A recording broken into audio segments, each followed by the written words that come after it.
রাজনৈতিক সিদ্ধান্ত বাস্তবায়নে ডিবি হারুনকে এতটাই কার্যকর মনে করা হতো যে তাকে জিন বলে ডাকতেন সাবেক স্বরাষ্ট্রমন্ত্রী আসাদুজ্জামান খান কামাল। এমন বিস্ফোরক তথ্য উঠে এসেছে পুলিশের সাবেক মহাপরিদর্শক চৌধুরী আব্দুল আল মামুনের আদালতে দেয়া এক জবানবন্দিতে।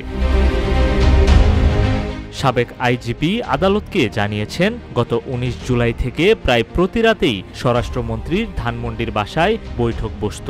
উপস্থিত থাকতেন সচিব, এসবি প্রধান মনিরুল ইসলাম, র্যাবের ডিজি আনসার প্রধান, এনটিএমসির জিয়াউল আহসান এবং ডিবি হারুন। সেখান থেকে আন্দোলন দমন ও সিদ্ধান্ত বাস্তবায়নের ছক কষা হতো। এমন এক কোর কমিটি বৈঠকে সিদ্ধান্ত হয় ছাত্র আন্দোলনের সমন্বয়কারীদের আটক করা হবে। RICL TMX, যুগের পর যুগ স্থাপনা থাকে মজবুত। সেই অনুযায়ী ডিবি অফিসে নেওয়া হয় ৬ জনকে। মানসিক চাপ, হুমকি, সংবাদ মাধ্যমে বিবৃতি সবই ছিল এই পরিকল্পনার অংশ। এই অপারেশনের নেতৃত্বেই ছিলেন জিন হারুন। ১০ জুলাই গণ অভ্যুত্থানের সময় মানবতা বিরোধী অপরাধের দায় স্বীকার করে আদালতে জবানবন্দি দেন সাবেক আইজিপি মামুন।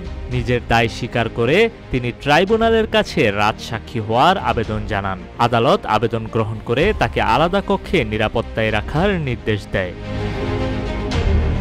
হারুন জিন নামটা এখন শুধু এক অফিসার নয়, বরং রাজনৈতিক দমনপীড়নের এক সাংকেতিক প্রতীক। রাতের বৈঠক, গোপন ছক এবং পরিকল্পিত নির্যাতনের নেপথ্যে যিনি ছিলেন তার পরিচয় এখন আদালতের স্বীকৃত নথিতে।